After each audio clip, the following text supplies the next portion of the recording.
Partially damage disc को laser से कैसे रिपेयर कर सकते हैं और ये बाकी टेक्निक्स चाहे वो ओपन हो या माइक्रोस्कोपिक से कैसे बेटर है।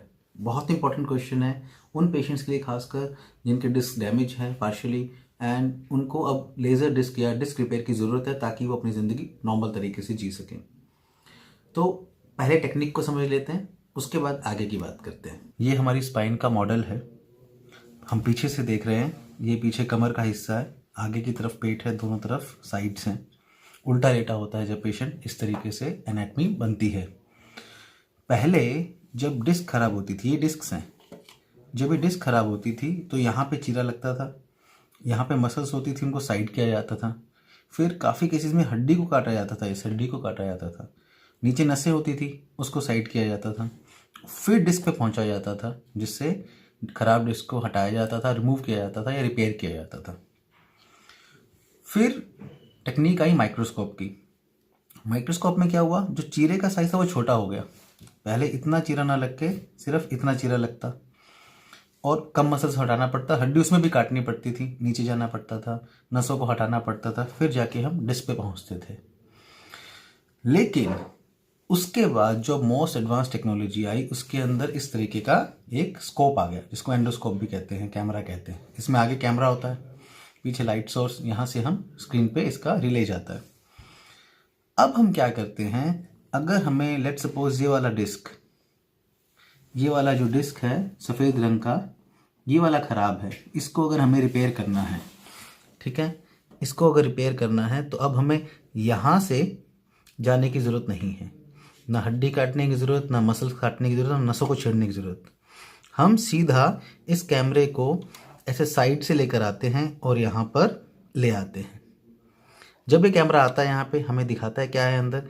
इसी के सहारे हम अपना इंस्ट्रूमेंट भेजते हैं जो इस हिस्से में जाता है और हमें डिस्क को, ख़राब डिस्क को देखने में हेल्प करता है, रिपेयर करने में हेल्प करता है और फाइनली बिना किसी डैमेज के, ना तो कोई मसल डैमेज हुआ, ना हड्डी कटी, ना नसें टच की गई। अगर आप देख पाए, ये 4 mm का स्कोप है, कई बार हम 3 mm का भी यूज़ करते हैं, और जो इंस्ट्रूमेंट्स इसके साथ जाते हैं वो भी लगभग 3 से 4 mm के ही होते हैं। तो मोटा मोटा अगर बात करें, 1 सेंटीमीटर से कम, मतलब 7-8 से 8 mm के स्किन कट के अंदर ही ये इंस्ट्रूमेंट अंदर चला जाता है, खराब डिस्क तक पहुंचता है। यहाँ पे मसल्स को, लिगामेंट्स को, जॉइंट को, हड्डी को छेड़ने की ज़रूरत नहीं पड़ती, नसों को छेड़ने की ज़रूरत नहीं पड़ती। सीधा डिस्क पे गए, अपना काम किया, रिपेयर किया लेज़र से और उसको हमने नॉर्मल कर दिया। लेज़र का फाइबर की अगर बात करें तो जैसे इस पेन की निब है जो, उससे भी पतला होता है, 0.3 mm का उसका डायमीटर होता है। वो भी इसी स्कोप के साथ यहाँ से ऐसे जाता है। उसको हम एंगल बदल सकते हैं, चेंज कर सकते हैं। स्कोप में देखते देखते ही हम लेज़र को यहाँ पे लगाते हैं। जब हम लेज़र को लगाते हैं डैमेज डिस्क पे, कि मान लीजिए ये हिस्सा डैमेज है, ये वाला, जब हम यहाँ पे लगाते हैं तो वो एक तरीके से उस टिश्यू को बर्न करता है, उस टिश्यू को पिघला देता है और पिघलाने के बाद उसको रिपेयर कर दिया जाता है। सो नॉर्मली जब भी हम कॉम्प्लिकेशंस की बात करते हैं, स्पाइन सर्जरी से रिलेटेड कॉम्प्लिकेशन, तो कॉम्प्लिकेशन जो सबसे कॉमन होती है वो होती है नर्व का डैमेज होना। नर्व डैमेज हो जाएगा तो हाथ पैर काम करना बंद कर देंगे। इसी को, कॉम्प्लिकेशन को, लेज़र जो डिस्क सर्जरी है वो कंप्लीटली बाईपास कर देती है। जब हमने देखा कि ओपन सर्जरी या माइक्रोस्कोपिक सर्जरी में हड्डी को काटना पड़ता है, मसल को काटना पड़ता है, नसों को भी हटाना, छेड़ना पड़ता है, उसके बाद हम डिस्क पे पहुंच पाते हैं। लेकिन लेज़र से जब हम ऐसा काम करते हैं तो हमें नसों को छेड़ने की ज़रूरत ही नहीं पड़ती, मसल और हड्डी को काटना बिल्कुल नहीं पड़ता, नसों को भी नहीं छेड़ना पड़ता। ऐसा होने के कारण जब हम नस को छेड़ते ही नहीं है तो नस को डैमेज कैसे होगा।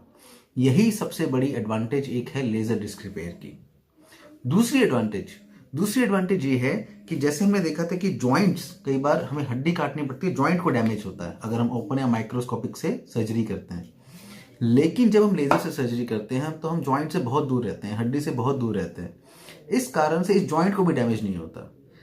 इसीलिए लेज़र डिस्क रिपेयर करने के बाद स्पाइन में किसी भी तरीके की इंस्टेबिलिटी नहीं आती। अगर सिंपली बोलूं तो छोटा सा कट, 7 से 8 mm के कट से हमारी कैमरा भी अंदर चला गया, हमारा औजार भी अंदर चला गया। एक ऐसा औजार जो थोड़ी सी एनर्जी जनरेट करके ही टिश्यू को हील कर देता है, इमीडिएटली रिपेयर कर देता है, बिना बोन को काटे, बिना जॉइंट को डैमेज किए, बिना नसों को छेड़े, बिना मसल को काटे। इसलिए कोलेट्रल डैमेज लिटरली जीरो पर आ जाता है।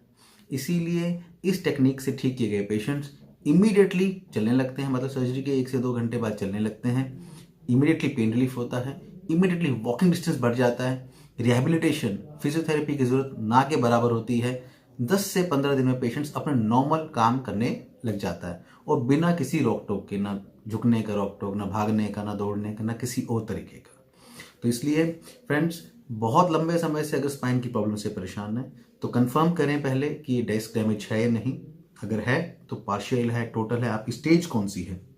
और स्टेज कंफर्म होने के बाद अगर आप डिस्क रिपेयर के कैंडिडेट हैं तो लेजर डिस्क रिपेयर से एडवांस टेक्निक अभी तक तो नहीं आई है, और ये इतनी एडवांस्ड है कि ये सिर्फ और सिर्फ डैमेज डिस्क को ही रिपेयर करती है, बिना किसी एक्स्ट्रा टिश्यू को नुकसान पहुंचाए।